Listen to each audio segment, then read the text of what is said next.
Sampai suatu ketika aku tertarik sama muridku. Sampai celanaku serasa sesak, ada yang berontak. Satu hari satu pengakuan dosa. Halo, kenalkan sebelumnya namaku Andriaan. Hari ini aku akan membacakan pengakuan dosa dari salah satu followers aku. Kita sebut saja namanya adalah Putra. Buat kalian yang mau berbagi cerita juga boleh DM ke Instagram aku Andri_an1. Langsung saja aku bacain pengakuan dosanya. Halo Kak Andri, aku mau bikin pengakuan dosa. Ini kejadian sekitar tahun 2020. Waktu itu aku jadi guru honorer di salah satu SMA swasta. Aku seorang perantau Kak, jadi aku tinggal di sini di rumah kontrakan kecil. Semula biasa aja, sampai suatu ketika aku tertarik sama muridku. Aku coba deketin dia, tapi aku tahu dia punya pacar. Dan aku sadar posisiku adalah seorang guru. Oke, aku rada takut nih kalau masalah guru nih ya.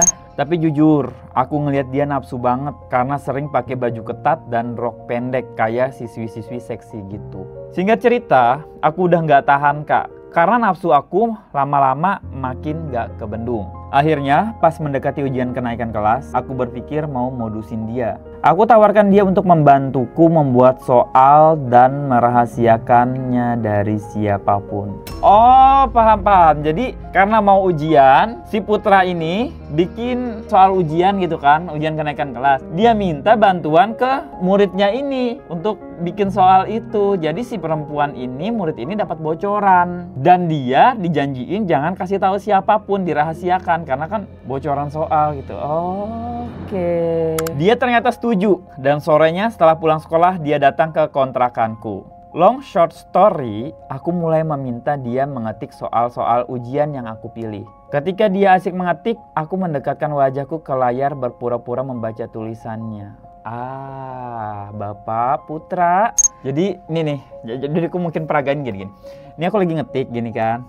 Tiba-tiba di sebelah kepalaku kan ada yang kayak ngeliat isi tulisannya gitu, kayak deket gitu kan. Oh gitu tuh. Jantungku makin kencang karena mukaku dekat sekali dengan badannya. Aroma parfumnya kecium jelas. Ya iyalah, sedekat itu. Di situ aku udah nafsu banget sampai celanaku serasa sesak, ada yang berontak. Apa tuh? Tiba-tiba aku beranikan diri mencium lehernya dari belakang. Aku kira dia akan menghindar, tapi ternyata dia diam aja. Dan terdengar suara desahan kecil. Ya elah, ini perempuan juga sama aja. Aku makin berani, terus aku ciumin lehernya sampai akhirnya aku cium ke bibirnya.